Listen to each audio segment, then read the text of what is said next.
은혜와 평강을 말씀 듣는 모든 분들에게 함께 하시기를 주님의 이름으로 축원합니다.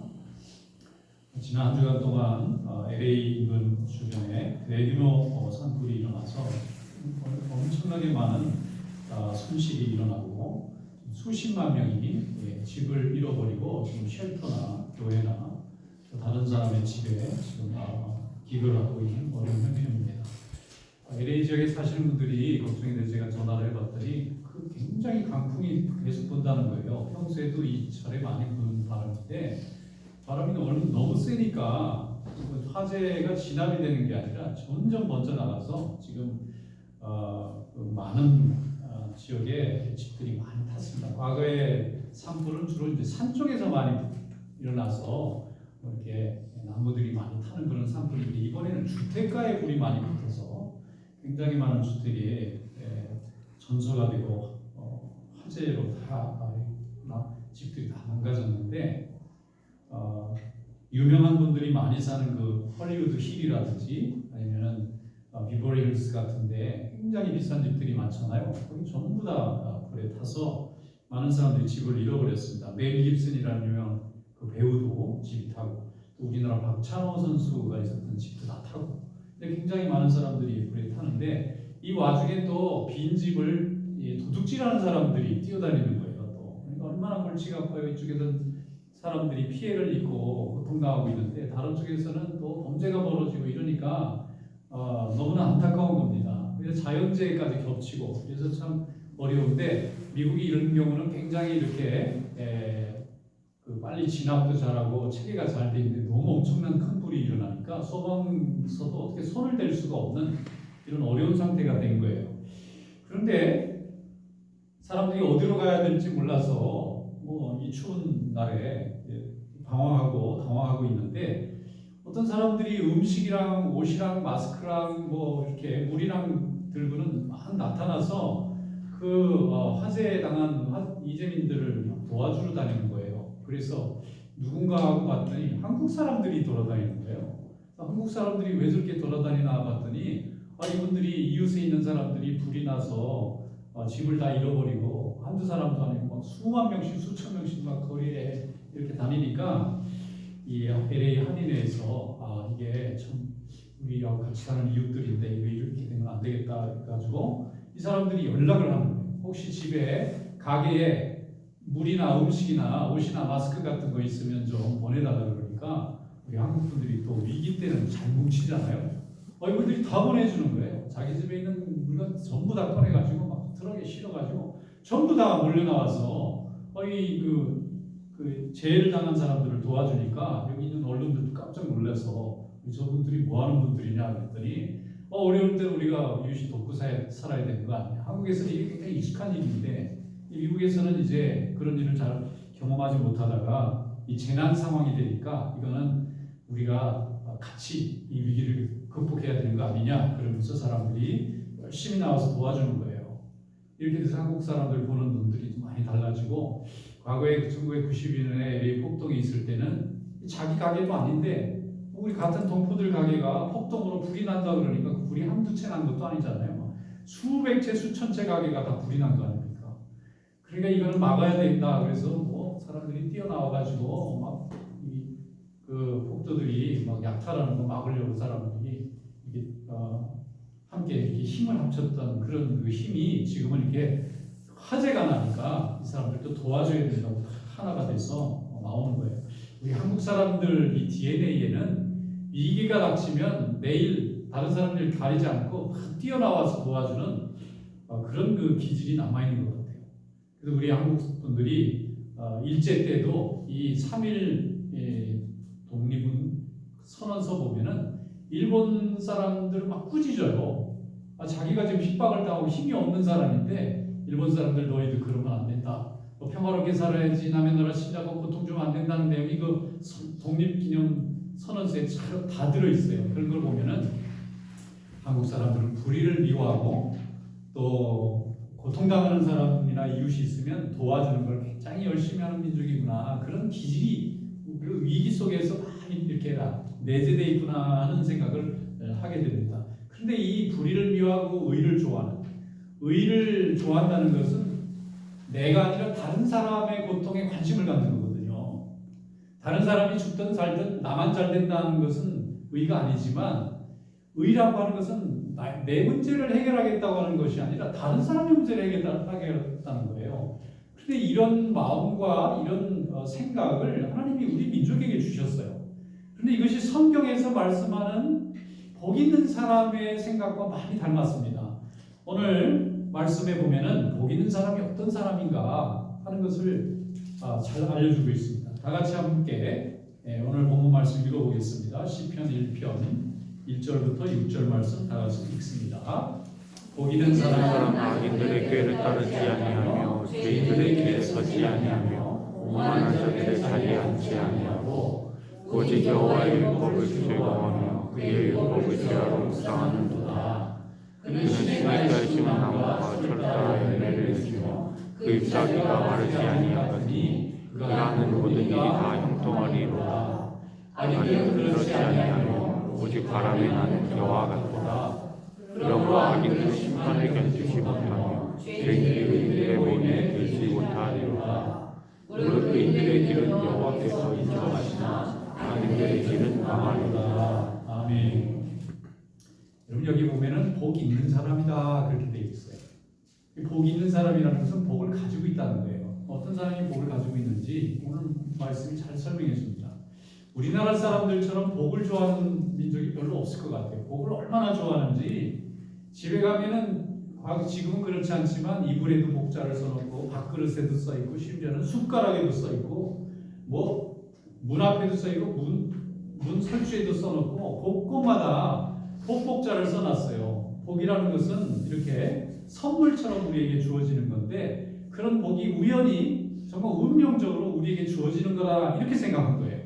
그래서 복을 받기 위해서 애를 쓰고 복이 있다고 얘기하고 복덩이가 들어왔다 이렇게 또 좋은 표현도 쓰고 덕담도 하고 그런 걸 볼 때에 또 새해가 되고 우리가 복을 많이 받아라 그렇게 많이 하잖아요. 그러니까 이거는 타고나기를 정말 이렇게 운이 좋아서 좋은 것으로 이렇게 복을 받는 거라고 이렇게 생각한 겁니다. 그 속에 물질도 있고 건강도 있고 자녀의 복도 다 들어있는데 오늘 이 본문 말씀에 보면은 복은 누가 우연히 어디서 지나가다가 그냥 무작위로 받는 이런 것이 아니라 하나님께서 우리에게 주시는 거라는 것을 설명해 주고 있어요.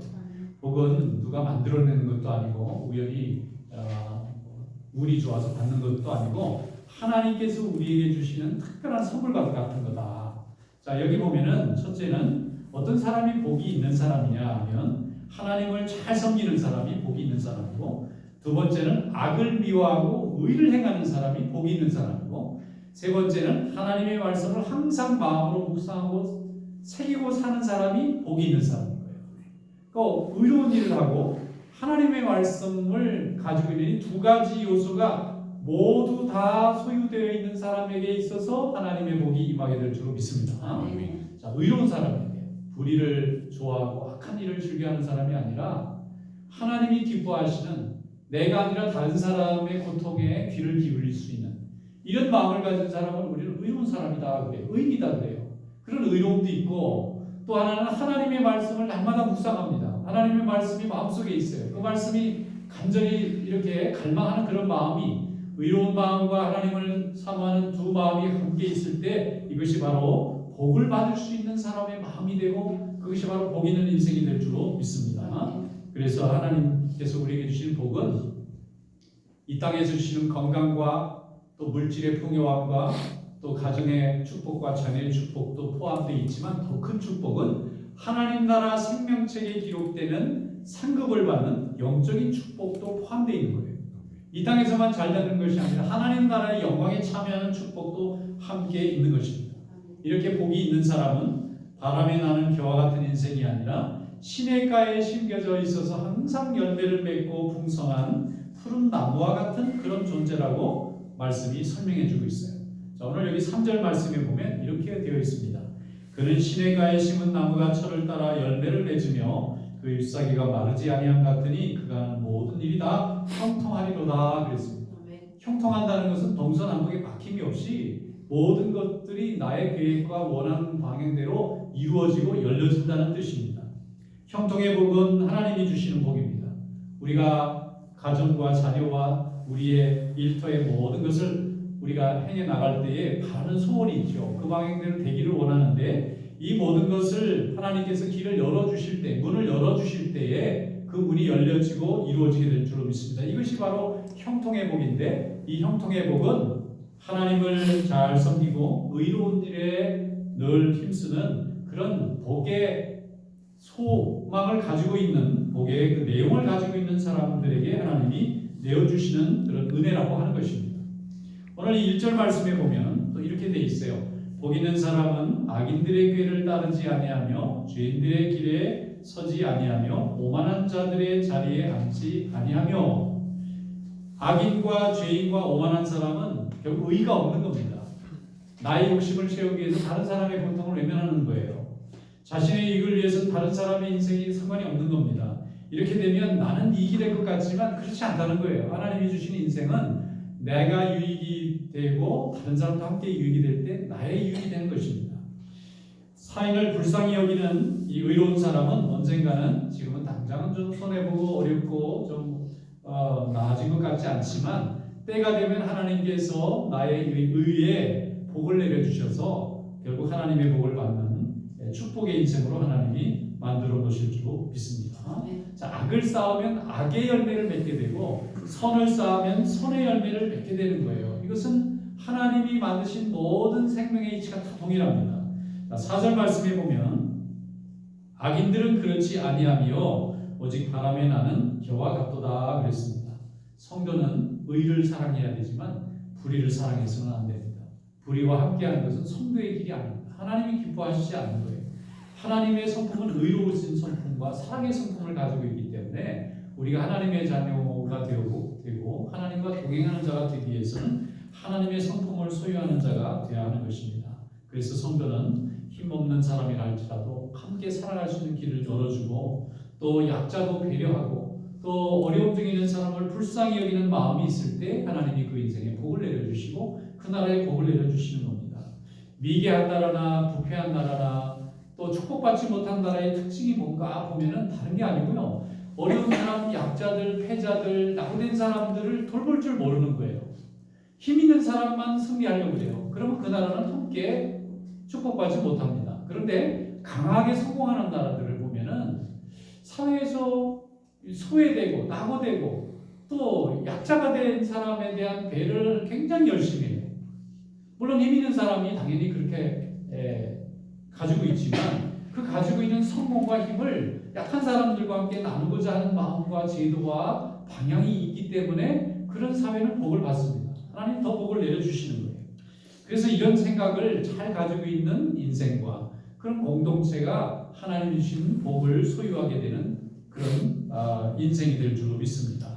그런데 중요한 것은 이렇게 하나님이 우리와 함께 해주시기 위해서는 우리가 의로운 자가 되고 말씀을 가진 자가 되어야 된다는 걸 아는데 문제는 이것을 실천하고 연습이 이루어져야 된다는 거예요. 하루아침에 어느 날 갑자기 이루어지는 것이 아니라 평소에 이런 훈련과 생각과 또 노력을 하고 있을 때에 그런 일이 닥치면 바로 반응이 나오는 거죠. 그런 일을 해보지 않은 사람은 잘 하기가 어려워지는 거예요. 머뭇거리다가 시기를 놓치고 또 기회를 놓치게 됩니다. 이 소방대원들이 불이 나면 소방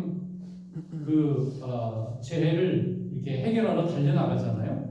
근데 이분들이 평소에는 뭘 하나 이렇게 보면 연습을 해요. 불이 났다고 연락이 오면 금방 뛰어내려가서 옷 입고 뛰어가면서 화재가 난 곳에 사고가 난 곳에 뛰어가기 위한 훈련을 날마다 합니다. 그러니까 어떤 상황이 되면 저절로 몸이 움직이는 거예요. 우리 성도들이 하나님 앞에 의로운 자의 삶을 살기 위해서는 훈련되어져만 돼야 하는 거예요. 우리 민족이 위기가 되면 공동체를 돌볼 줄 아는 이런 훈련은요 오래전부터 이루어져 있던 거예요. 그 홍대성이라는 작가 얘기를 보면 한국 사람들은 왜 외적인 침해올 때 똘똘 뭉칠까? 이 지도자들이 다 도망가도 백성들은 열심히 모여서 또 나라를 지키고 왜 그럴까? 왜 이 민족은 나라의 리더들이 다 없어졌는데도 백성들이 나서서 나라를 지키려고 그럴까? 이상하게 생각하는 거예요. 다른 나라에서. 그 이유는 뭐냐면 오랜 농경생활 속에서 노동력이 중요한 재산인 거예요. 이웃이 다 없어지면 내가 농사 일을 할 때 추수할 때 손을 벌릴 곳이 없어서 나도 망하고 남도 망하는 거예요. 그러니까 사람이 귀한 거예요. 그래서 어려운 일이 생기거나 그래서 많은 사람들이 이렇게 생명을 잃어버리거나 이런 위기가 되면 어떻게든지 그 사람들을 구해놔야 되는 거예요. 나중에 이제 편안해진 다음에는 또 다시 싸울지언정 큰 위기가 닥치면 어떻게든지 이웃을 살려놔야 돼요. 이게 몸에 배다 보니까 어려운 일이 생기면은 다 똘똘 뭉쳐서 너나 나나 할 것 없이 막 도와주는 거예요. 이 길 일단 넘어가야 돼요. 이런 일로 인해서 우리 백성들이 오랜 시련을 통해서 다 위기가 되면 서로 도와주는 게 몸에 배 있는 겁니다. 이게 훈련이 돼 있는 거예요. 이번에 화제가 많이 났는데 그 안젤리나 졸리라는 유명한 영화 배우가 있어요. 근데 그분이 집이 굉장히 크더라고요. 근데 화제가 나서 오갈 데 없는 사람들을 자기 집으로 다 불러들였어요. 평소에는 시큐리티를 엄청나게 세워가지고 누구나 들어올 수 없도록 만든 아주 그냥 깨끗하게 해놓고 고급 저택으로 이렇게 살던 사람인데 이번에 화제가 나서 많은 사람들이 오갈 데 없다니까 이 사람이 자기 집을 다 열었어요. 자기 집 다 사라는 거예요. 먹을 것도 다 가져 다 나눠주라는 거예요. 막 그 쉘터가 거대한 쉘터가 됐어요. 아주 큰 집이. 그래서 이상하게 생각하고 사람들이 좀 이렇게 다른 사람들은 이렇게 잘 안 하는데 이분은 이런 일을 할까 했더니 이분 아들이 입양한 아들이 있는데 그 아들이 대학을 한국으로 갔더라고요. 그 연세대학을 가가지고 거기서 공부를 했어요. 그러다 보니까 아들이 거기에 가는 동안에 엄마니까 매해 한국에 가서 거기에서 이제 같이 생활하다 보니까 한국 사람들을 많이 보게 된 거예요. 그런데 어려운 위기가 되면 이 사람들이 열심히 모여가지고 서로 막 도와주고 어떻게든지 이 사람들을 건져내려고 하는 그런 걸 보고는 이분이 깨달은 거예요. 위기 때 알아서 나라가 해주겠지 이렇게 할 게 아니라 내가 직접 나서서 사람들이 필요한 걸 좀 도와줘야 되겠구나 해서 그래서 문을 열었다는 거예요. 막 그 집이 막 큰 집이니까 사람들이 뭐 여기저기 다 몰려와가지고 막 가득 차 있고 그곳에 사람들이 또 먹을 걸 보내줘가지고 갑자기 그 거대한 저택이 막 거대한 쉘터로 바뀐 거예요. 이게 뭐죠? 평소에 훈련하고 생각한 사람만 할 수 있는 거예요. 똑같은 위기가 처했는데 나는 빨리 빠져나가고 나중에 보험회사에서 다 지어주면 되겠지 어디 나가면 PC 나면 되겠지 하는 게 아니라 그동안 그렇게 산 사람들이 많았는데 이 사람은 그런 걸 한번 훈련하고 경험하고 나니까 이제는 다른 사람을 도와줘야 되겠다 생각하고 막 도와주는 거예요. 열어주는 거예요. 자기 걸 아낌없이 내주는 거예요. 여러분 위기에 처한 사람을 돕는 것도 하나님이 우리에게 주신 사명인데 이 사명도 연습하고 훈련하고 평소에 생각하고 있을 때 우리가 할 수 있는 거예요. 하나님 앞에 열심히 하나님이 주시는 우리에게 주신 복된 축복들이 많습니다. 우리 볼 때는 아무것도 없는 것 같지만 하나님이 우리에게 좋은 것을 많이 주셨는데 이를 열심히 감당함으로 인해서 주님을 기쁘시게 하는 귀한 성도들 될 수 있기를 축원합니다. 2절 말씀에 보면 이렇게 되어 있어요. 오직 여호와의 율법을 즐거워하여 그 율법을 주야로 묵상하는 자가 복 있는 사람이다. 하나님의 말씀을 날마다 묵상하시기를 축원합니다. 주의 음성을 듣는 일에 열심을 내시기를 바라요. 주일마다 매일 하나님의 음성을 듣고 주의 뜻을 분별할 수 있는 그런 성도가 되시기를 바랍니다. 그러면 하나님께서 복의 주인공으로 우리를 만드시는 거예요. 6절 말씀에 보면 무릇 의인들의 길은 여호와께서 인정하시나 악인들의 길은 망하리로다. 의인의 길은 하나님이 항상 지켜주세요. 의로운 삶을 살고 하나님을 기쁘시게 하니까. 그러나 그렇지 않은 사람은 악인의 길은 망할 수밖에 없는 것입니다. 주님의 말씀을 붙잡고 의로운 인생과 의로운 선택과 의로운 삶 속에서 하나님께 영광 돌리는 우리 성도들 될 수 있기를 축원합니다. 다윗은 하나님의 말씀을 듣고 의로운 자의 삶을 살아갈 때에 하나님이 그를 높이셔서 이스라엘의 나라를 이끌어가는 왕으로 세우셨고 요셉도 하나님의 말씀을 듣고 의로운 자의 삶을 살았더니 하나님께서 그를 통해서 하나님의 백성들을 민족을 구원하는 그런 일꾼으로 하나님이 사용해 주셨습니다. 믿음이 좋은 집사님 한 번은 이렇게 고백을 하세요. 하나님의 말씀을 들을 때 참 좋은데 그걸 실천하려고 그러면 참 손해보겠다는 생각을 많이 한다는 거예요. 참아야 되고 양보해야 되고 또 기다려야 되고 그냥 성격 같으면 자기가 하고 싶은 대로 마음대로 하면 많은 효과를 얻을 것 같은데 믿는 사람이니까 좀 참아야 되고 좀 기다려야 되는구나 해서 늘 손해본다는 느낌으로 살았대요. 그런데 세월이 많이 지나고 보니까 먼저 뛰어갔다는 사람은 오히려 그걸로 인해서 이렇게 좋은 길로 열리는 것이 아니라 그게 더 그 사람의 앞길을 막는 길이 되었는데 좀 천천히 하나님 말씀대로 좀 느리게 출발하고 느리게 갔지만 주의 말씀대로 갔더니 결국은 하나님이 모든 것을 다 형통하게 해주시고 오히려 지금은 또 행복하고 또 감사한 인생을 살게 되었습니다 하고 고백하는 것을 보았습니다. 여러분, 하나님의 뜻이 선하고 또 높고 아름다운 뜻이 있는 줄로 믿습니다. 이 말씀대로 순종하여 믿음의 역사를 이루시는 성도들 되시기를 축원합니다. 시편 112편 5절로 6절에 말씀합니다. 은혜를 베풀며 구워주는 자는 잘될 나니 그 일을 정의로 행하리로다. 그는 영원히 흔들리지 아니하며 의인은 영원히 기억되리로다. 의인은 하나님께서 영원히 기억하신다고 말씀하셨으니 이 말씀대로 하나님 앞에 기억되는 귀한 성도들 다 되시기를 주님의 이름으로 축원합니다. 기도하겠습니다.